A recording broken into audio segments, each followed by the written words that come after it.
Good morning all of you. पिछले classes में हम लोगों ने नेचुरल नंबर्स के बारे में जाना था। ओके, तो जिन लोगों ने भी वो वीडियो नहीं देखा है उसको देख लेंगे। वीडियो जरूर थोड़ा बड़ा हो गया है लेकिन उसमें बहुत सारा कॉन्सेप्ट दिया हुआ है, ठीक है। तो वो वीडियो जरूर देख लेंगे, पिछले क्लासेस वाला यानी पार्ट 2। ओके, अब आज की क्लास में हम लोग प्राइम फैक्टराइजेशन के बारे में जानेंगे कि प्राइम फैक्टराइजेशन क्या है। तो हम लोगों ने जाना था कि प्राइम नंबर क्या है और भी सारी चीजें हम लोगों ने जानी थी, ठीक है। तो आज की क्लास में हम लोग जानते हैं कि प्राइम फैक्टराइजेशन क्या है और हम लोग किसी भी नंबर का प्राइम फैक्टराइजेशन कैसे करेंगे। ओके, तो सबसे पहले हम लोग फैक्टराइजेशन समझते हैं कि फैक्टराइजेशन किसको कहते हैं। तो फैक्टराइजेशन कहते हैं कि किसी भी नंबर को अगर हम उनके प्रोडक्ट के रूप में रिप्रेजेंट कर देते हैं तो वो नंबर क्या हो जाता है, वो क्या हो जाता है, वो फैक्टराइजेशन हो जाता है उस नंबर का। यानी कहने का मतलब, अगर मान लो मैंने लिख दिया 12 और 12 को हम लोग इसके दो नंबर के प्रोडक्ट में लिख देते हैं, जैसे 2 into 6, तो ये 2 into 6 किया यानी 12 का फैक्टराइजेशन क्या हो गया, 2 into 6। ओके, अब अगर मैंने मान लो 24 लिख दिया और इसका प्रोडक्ट लिख दिया 8 into 3, ठीक है, तो ये भी क्या हुआ, फैक्टराइज कर दिया हमने। बात समझ में आ रही है, ठीक है। कहने का मतलब है कि अगर हम किसी भी नंबर को उसके प्रोडक्ट के रूप में लिख देते हैं, किसी नंबर के प्रोडक्ट के रूप में लिख देते हैं, तो क्या कहेंगे कि वो नंबर क्या हो गया, फैक्टराइज हो गया। सपोज अगर 30 है तो इसको हम लोग क्या लिख सकते हैं, कुछ भी लिख सकते हैं, 6 into 5 लिख सकते हैं, ये भी फैक्टराइजेशन हो गया। उसके बाद अगर हम लोग चाहें तो 15 into 2 लिख सकते हैं, ये भी फैक्टराइजेशन हो गया, है ना। तो इसको हम लोग कहेंगे फैक्टराइजेशन। ओके, अब बात आई कि प्राइम फैक्टराइजेशन किसको कहेंगे। तो अगर हम लोग किसी भी नंबर को उसके प्राइम फैक्टर के प्रोडक्ट में लिख देते हैं तो वो नंबर को हम क्या कहेंगे, प्राइम फैक्टराइजेशन। बात समझ में आया, बात क्लियरली समझ में आया। यानी कि कहने का क्या मतलब हुआ कि अगर कोई भी नंबर है, जैसे इन्हीं नंबर्स में से हम लोग देखते हैं कुछ एग्जांपल्स लेकर के, तो कैसे हम लोग प्राइम फैक्टराइजेशन करेंगे। ठीक है, सबसे पहले हम समझते हैं कि प्राइम फैक्टराइजेशन का मतलब क्या हुआ, ठीक है। तो अगर मैं लिखता हूं 24, तो 24 को मैं क्या लिख सकता हूं, 2 into 12 भी लिख सकता हूं। अच्छा, अगर 24 लिखना है तो इसको हम 8 into 3 भी लिख सकते हैं, है कि नहीं। अच्छा, एक और भी चीज लिख सकते हैं क्या, 24 को हम लोग 6 into 4 भी लिखते हैं, ठीक है। अब देखिए जरा कि हम इस सब को हम प्राइम नंबर्स के टर्म में लिख देंगे, ठीक है, प्राइम नंबर्स के मल्टीपल के टर्म में, ठीक। अब जरा देखिए, 2 तो हमारा ऑलरेडी प्राइम नंबर है, तो 2 को तो लिखने की कोई जरूरत है नहीं, तो 2 हमारा प्राइम नंबर ऑलरेडी है। ओके, इनटू ये 12, इस 12 के जगह पे हम लोग क्या लिख सकते हैं, इस 12 के जगह पे हम लोग 4 into 3 भी लिख सकते हैं कि नहीं। इस 12 के जगह पे 4 3 12, 4 3 12, है कि नहीं। अच्छा, और क्या हो सकता है, अभी भी प्राइम नंबर नहीं मिला, अभी ये 4 अभी अलग हो गया है, ठीक है। 3 तो प्राइम नंबर मिल गया लेकिन 4 नहीं मिला। अच्छा, तो 4 को क्या लिख सकते हैं, 2 into हो गया, इस 4 की जगह पे हम लोग 2 into 2 भी लिख सकते हैं, तो लिख दिया हमने। और ये into 3, यानी हम मल्टीप्लाई करके देखिए, 2 दूनी का 4, 4 दूनी का 8 और 8 3 का 24, 2 2s are 4, 4 2s are 8, 8 3s are 24। Clearly बात समझ में आया। यानी ये सब क्या है, प्राइम नंबर्स है कि नहीं। यानी कि हमने 24 को प्राइम नंबर के प्रोडक्ट के रूप में लिख दिया, इसका मतलब क्या कहेंगे, 24 का ये क्या है, प्राइम फैक्टराइजेशन हमने कर दिया। क्लियरली बात समझ में आया। उसी तरीके से इधर भी ये 24 है, ये अब यहां पे प्राइम नंबर क्या नहीं है, तो 8 प्राइम नंबर नहीं है, 3 तो प्राइम नंबर है। अच्छा, तो 8 प्राइम नंबर नहीं है तो इसको हम लोग प्राइम फैक्टर बनाएंगे, तो 8 को क्या लिख सकते हैं, 2 into 2 into 2, 2 2s are 4, 2s are 8, यानी 8 लिख सकते हैं, ठीक, into 3। अब देखिए तो प्राइम नंबर सब हो गया ना, प्राइम नंबर का प्रोडक्ट बन गया, यानी कि ये क्या हो गया, 24 का प्राइम फैक्टराइजेशन हो गया, ठीक है। अब ये इधर देखिए 6 into 4, इसमें से दोनों प्राइम नंबर नहीं है तो इसको सबको प्राइम नंबर बनाना पड़ेगा, तो 6 को क्या लिख सकते हैं 2 इंटू 3, 2 भी प्राइम नंबर और 3 भी प्राइम नंबर, और 4 को क्या लिख सकते हैं 2 इंटू 2, यानी कि 2 3 आर 6, 6 2 आर 12 और 12 2 आर 24। ओके, इतनी बात क्लियरली समझ में आ गई। यानी कहने का मतलब अगर हम लोग किसी भी नंबर को उसके प्राइम फैक्टर के प्रोडक्ट में लिख देते हैं तो क्या हो गया, वो हमने उस नंबर का क्या कर दिया, प्राइम फैक्टराइजेशन कर दिया। क्लियरली बात समझ में आई। ओके, ये तो हमारा डेफिनेशन हुआ। अब प्रोसेस क्या है, कैसे हम लोग किसी भी नंबर का प्राइम फैक्टराइजेशन करेंगे, तो क्लास 5th में भी मैंने आप लोग को सिखाया था और एक बार फिर से हम लोग देख लेते हैं। इस क्लास में हम लोग थोड़े बड़े बड़े नंबर्स का प्राइम फैक्टराइजेशन करेंगे, ठीक है। ओके, तो यहां पे हमने 3 क्वेश्चंस लिए हुए हैं, ठीक है, तीनों का प्राइम फैक्टराइजेशन करेंगे। ओके, तो देखते हैं कैसे करते हैं। 315, ठीक, 315 का प्राइम फैक्टराइजेशन करना है। तो जब भी प्राइम फैक्टराइजेशन करना होता था तो हम लोग कुछ इस तरीके से स्ट्रक्चर बना लेते थे। ओके, अब जरा देखिए 315 है तो हमें वह सबसे छोटे प्राइम नंबर को देखना होगा जो कि इसका क्या होगा, फैक्टर होगा। यानी कहने का मतलब कि क्या क्या नंबर फैक्टर हो सकता है, तो सबसे छोटा नंबर क्या 2 फैक्टर हो सकता है, तो 2 तो नहीं हो सकता। क्यों, क्योंकि ये इवन नंबर तो नहीं है।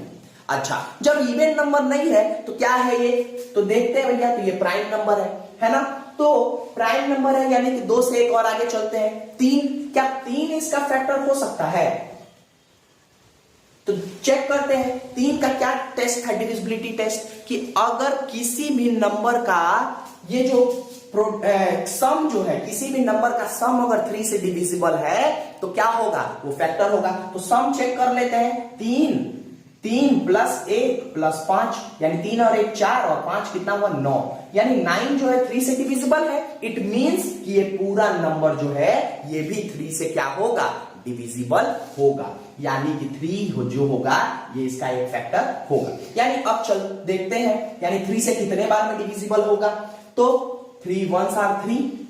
ओके, ये क्या हुआ, 1 तो उतरेगा तो जाएगा नहीं, ठीक है, डिविजिबल होगा नहीं, तो 15 उतरेगा, उसके लिए फिर यहां पे 0 उतारेंगे, 3 5s are 15। बात समझ में आ रही है। ओके, अब फिर से देखते हैं किससे जाएगा, फिर से इसका चेक कर लेते हैं, क्या 3 से फिर से जाएगा, तो 3 से जाने के लिए तो भाई हमको चेक करना होगा इसका सम, तो 5 प्लस 0 प्लस 1 कितना होगा, 5 और 1 6 हो जाएगा, 6 भी 3 से जाएगा, यानी कि फिर से 3 से ये डिविजिबल हो जाएगा, यानी 3 3s are 9, 10 में से 9 सब्ट्रैक्ट करेंगे तो 1 होगा, यानी 15 हो जाएगा, 3 5s are 15। बात क्लियरली समझ में आ रही है। ओके, अब फिर से देखते हैं, क्या 3 से जाएगा, तो 3 और 5 कितना हो जाएगा 8 तो 3 से डिविजिबल नहीं होगा, यानी नहीं होगा, तो यानी 3 से तो नहीं जाएगा। क्या 4 से जाएगा, तो जब 2 से नहीं जाएगा तो 4 से भी नहीं जा रहा है, ठीक है, सॉरी 2 से नहीं जाएगा तो जरूरी नहीं है कि 4 से नहीं जाएगा, ठीक है।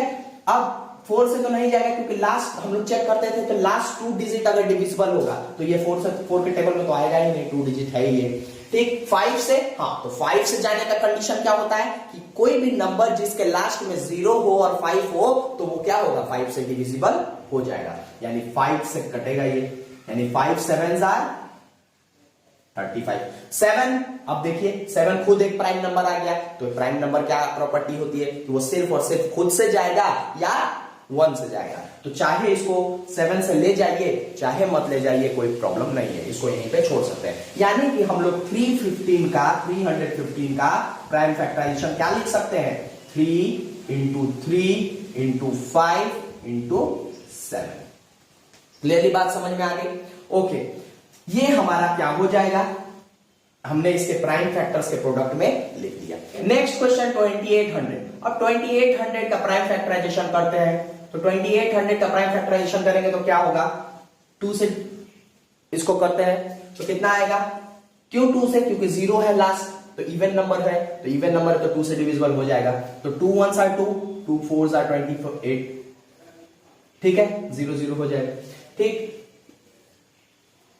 उसके बाद फिर से 2 से जाएगा, 2 7s are 14, 0 0, ओके। फिर उसके बाद 2 से जाएगा, क्यों, क्योंकि इवन नंबर अभी भी है, तो 2 3 जार 6, 7 में से 6 जाएगा 1, 1 होगा तो 1 0 10 हो जाएगा, यानी 2 5 जार 10, ये 0 0 उतर जाएगा। फिर 2 से जाएगा, क्यों? क्योंकि लास्ट में फिर से 0 हो रहा है, इवन नंबर है, तो 2 1 आर 2, 3 में से 2 जाएगा 1, 15 हो जाएगा, 2 7 14, 5 में 4 जाएगा 1, 2 5 10। अब देखते हैं क्या ये 2 से जाएगा, तो 2 से नहीं जाएगा, क्यों? क्योंकि ये इवन नंबर नहीं है। क्या ये 3 से जाएगा, तो 3 से जाने के लिए डिविजिबिलिटी टेस्ट क्या होता है, सम कर लेते हैं नंबर्स का, 7 और 1 8, 8 और 5 कितना हो गया 13, 13 तो 3 से जाएगा नहीं, ठीक है। अब यानी कि ये किससे जाएगा, 5 से जाएगा, तो 5 से इसको डिवाइड कर देते हैं, कितने बार में, 5 3 आर 15, 7 में से 5 जाएगा 2, यानी कि 17 में से 15 जाएगा, कितना होगा 2 होगा, 2 होगा तो इधर तो 25 हो जाएगा, 5 5 25, ठीक है। उसके बाद फिर से ये 5 से जाएगा, 5 7 आर 35, यानी इसका जो प्राइम फैक्टराइजेशन होगा, जो इसके जो प्राइम फैक्टर्स होंगे क्या क्या होंगे, 2800 के प्राइम फैक्टर्स होंगे 2 इंटू 2 इंटू 2, कितने बार है, 1 2 3 4 बार, 3 हो गया 2, ठीक है। उसके बाद 5 कितने बार है, 2 बार, इंटू 5 और 1 बार 7, यानी ये क्या हो गया, इसका प्राइम फैक्टराइजेशन हो गया। क्लियरली बात समझ में आ गई, ओके। अब 6000 का करके देख लेते हैं, 6000 का प्राइम फैक्टराइजेशन क्या हो जाएगा, फिर से ये 2 से जाएगा, 2 3 आर 6, 3000 बार में, फिर से ये 2 से जाएगा कितने बार में, 1500 बार में, फिर से ये 2 से जाएगा कितने बार में, 750 बार में, फिर से ये 2 से जाएगा कितने बार में, 2 3 आर 6, 7 में से 6 जाएगा 1, 2 7 14, 5 में 4 गया 1, 2 से 2 5 10, ठीक है। अब किससे जाएगा, अब चेक कर लेते हैं 3 से जाएगा कि नहीं, तो 3 से जाने के लिए नंबर का उसका क्या करते हैं हम लोग, सम कर लेते हैं उनके डिजिट का, यानी कि 7 और 3 10 और 5 15, 15 तो 3 से डिविजिबल है, तो इसका मतलब क्या हुआ, ये 3 से जाएगा, यानी कि 3 से 3 1 आर 3, ठीक है, 3 2 आर 6, 7 में से 6 जाएगा 1 और 3 5 आर 15, ओके। क्या ये फिर से 3 से जाएगा, तो नहीं जाएगा, क्यों? क्योंकि 5 2 7 और 1 8 आ रहा है ना, तो ये 3 से तो नहीं जाएगा, यानी 5 से जाएगा, क्योंकि लास्ट में 5 है, यानी कि 5 से कितने बार में जाएगा, 25 बार में, ठीक है, 25 25 125 होता है, फिर 5 से फिर से ये जाएगा 5 25, यानी कि 6000 का जो हम लोग प्राइम फैक्टर्स हैं वो क्या क्या हो जाएंगे, 2 इंटू 2 इंटू 2 इंटू 2, यानी कि 2 इंटू 2 इंटू 2 इंटू 2, 4 बार 2 into 3 into 5 into 5 into 5। Clearly आप लोग को ये बात समझ में आ गई होगी कि कैसे हम लोग किसी भी नंबर का प्राइम फैक्टराइजेशन कर रहे हैं, ठीक है। अगर बात समझ में आ गई है तो आप लोगों को होमवर्क में मैं दे रहा हूं एक्सरसाइज, कौन सा है, एक्सरसाइज है 5.1, एक्सरसाइज 5.1 आपका होमवर्क है। इसमें जो क्वेश्चन नंबर 3 है इसको आप लोगों को नहीं करना है। क्यों नहीं करना है, क्योंकि अभी मैंने सेट्स पढ़ाया नहीं है, तो जब सेट्स पढ़ाया नहीं है तो वो सेट्स से क्वेश्चन बनेगा, तो सेट्स वाला क्वेश्चन है तो इसको आप लोग को नहीं करना है। यानी एक्सरसाइज 5.1 का क्वेश्चन नंबर 1 और क्वेश्चन नंबर 2 यही 2 क्वेश्चन करने हैं। क्लियरली बात समझ में आ गई होगी आप लोग के, ओके। अगर किसी के ये चीज समझ में नहीं आई है तो वीडियो को 1-2 बार जरूर देख लीजिए, तो उससे क्लियरली आप लोग को चीजें समझ में आ जाएगी, ठीक है। तो आज की क्लास में बस इतना ही है, फिर हम लोग कल नेक्स्ट क्लास में जब भी होगी हम लोग की नेक्स्ट क्लास, उसमें हम लोग LCM HCF ये सारी चीजें देखेंगे, ओके। तो आज के लिए इतना ही है। Thank you all of you, अच्छे से पढ़ाई कीजिए, होमवर्क बनाइए।